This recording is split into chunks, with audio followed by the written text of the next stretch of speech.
How do you want to be remembered? What matters to you in this whole discussion of what do you want people to think of?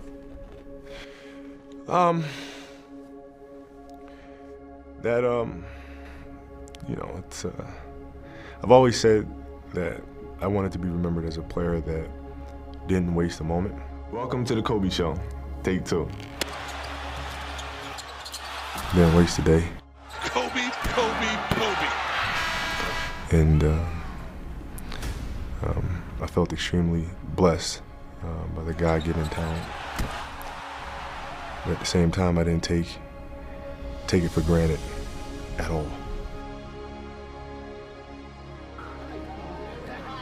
So if I could be remembered as a person that was born with a lot of talent, but did everything he could to try to overachieve, and lived every day as if he was the 12th guy on the bench, I think that's a very powerful message to have, and something that hopefully the players that are now and players that will come later choose to embody as well.